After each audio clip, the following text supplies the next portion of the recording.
வணக்கம். நான் உங்கள் அன்பான சயின்டிபிக் வேதிக் அஸ்ட்ராலஜர் அஸ்ட்ரோரஞ்சி பேசுகிறேன். நல்லது நினைப்போம், நல்லதே நடக்கும். கடகராசிக்காரர்களுக்கு அன்பர்களுக்கு மே 2024 மாதம் எப்படி இருக்க போகிறது என்ற பலாபலன்களை நம்ம பார்க்க போறோம்.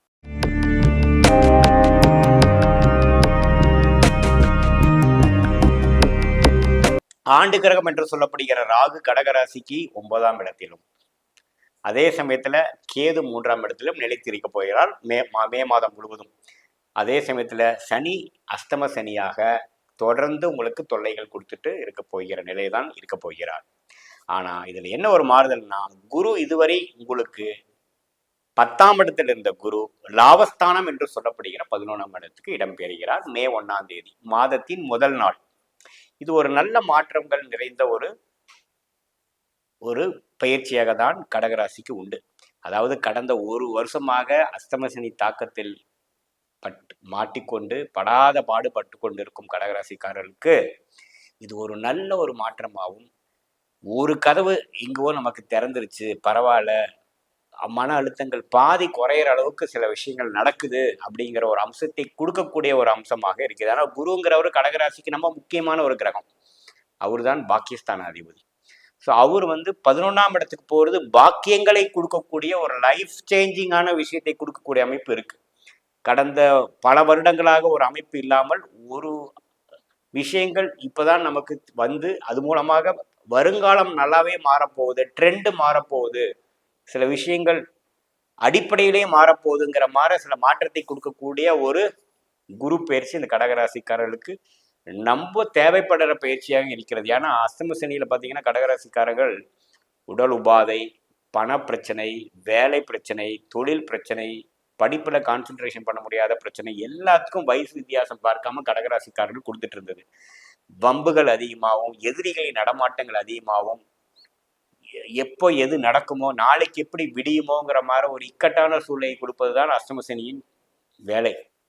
அந்த நேரத்தில் பார்த்தீங்கன்னா அந்த குரு 11ஆம் இடத்துக்கு போகிறது ஒரு அருமையான ஒரு மாற்றத்தை கொடுக்கக்கூடிய ஒரு அமைப்பு கண்டிப்பாக உண்டு.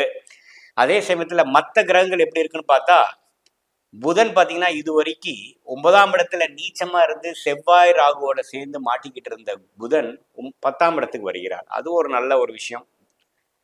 கண்டிப்பாக புதன் ஃப்ரீ ஆகிறது நல்ல விஷயம். அதே சமயத்தில் சுக்கிரன் பார்த்தீங்கன்னா கடகராசிக்கு 4க்கும் 11 கூடிய சுக்கிரன் பார்த்தீங்கன்னா 10ஆம் இடத்துலேருந்து அவரும் 11ஆம் இடத்துக்கு மே 19ஆம் தேதி வருகிறார். சூரியன் தனஸ்தானாதிபதியாகிய சூரியன் 10ஆம் இடத்துல உச்சம் பெற்றவர் 11ஆம் இடங்கிற லாபஸ்தானத்திலிருந்து குருவோடையும் சுக்கிரனோடையும் மே 19ஆம் தேதிக்கு மேலே சேரப்போகிறார்.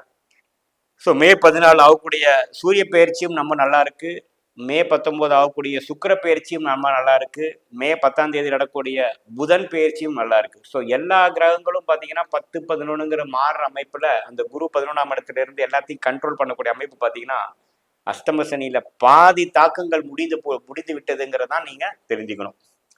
ஸோ இது ஒரு கதவு திறந்த மாதிரியும், சில ரிசல்ட் உங்களுக்கு பிடிச்ச மாதிரியும், வாழ்க்கை விஷயத்துல அடுத்த நிலைமைக்கு போகக்கூடிய ஒரு விஷயமாக இருக்குது. அது குறிப்பாக உங்களுக்கு குரு திசையில நடந்துருச்சுன்னா கேட்கவே வேண்டாம், நல்லாவே நான் சொல்ற பலன் தூக்கலாக தான் இருக்கும். ஸோ இது மாதிரி ஒரு அமைப்பு மச் நீடடான ஒரு பயிற்சியாக கடகராசிக்காரர்களுக்கு உண்டு.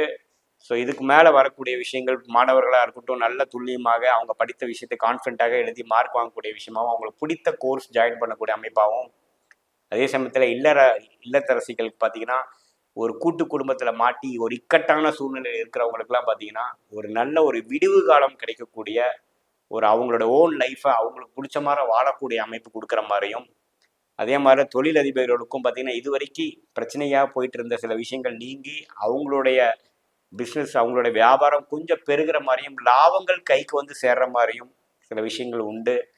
பெரியவங்க பார்த்தீங்கன்னா உடல் உபாதைகள் அஃபெக்ட் ஆகிட்டு இருந்த சீனியர் சிட்டிசன்ஸ்லாம் பார்த்தீங்கன்னா கொஞ்சம் இது வரைக்கும் எடுத்துகிட்டு இருந்த மெடிசன் இப்போ தான் கொஞ்சம் வேலை செய்யுது, பாடி பழைய மாதிரி இப்போ தான் ஆகுதுங்கிற மாதிரி சில நல்ல பெனிஃபிட்ஸ் கொடுக்கக்கூடிய ஒரு அம்சங்கள், ஆரம்பத்தை கொடுக்கக்கூடிய இந்த அடுத்து வரக்கூடிய ஒரு வாழ்க்கையோடைய அஸ்திவாரமாக, ஃபவுண்டேஷனாக இந்த மே மாதம் உங்களுக்கு 2024 மே மாதம் கட்டாயம் இருக்கும். ஸோ இந்த அஷ்டம சனி நேரத்தில் நடக்கும்போது இந்த ஒரு கிரகத்தின் பயிற்சிகளும் மற்ற கிரகத்தின் சப்போர்ட்டும் பார்த்தீங்கன்னா கடகராசிகளுக்கு ஒரு நல்ல ஒரு ஹோப்பையும், நமக்கும் வாழ்க்கை இருக்கு, அடுத்து வரக்கூடிய வாழ்க்கை இதோட நல்லா பெட்டரா இருக்குது, எல்லாமே நன்மைக்கே, இந்த அஷ்டம சனியில வந்து நம்மளை கஷ்டப்படுத்துனது எல்லாமே நன்மைக்கு தான் அப்படிங்கிற ஒரு புரிதலை கொடுக்கக்கூடிய ஒரு மே மாதமாக கண்டாயம் கடகராசிக்காரருக்கு உண்டு. மீண்டும் மற்றொரு காணொலியில் சந்திப்போம். நன்றி, வணக்கம்.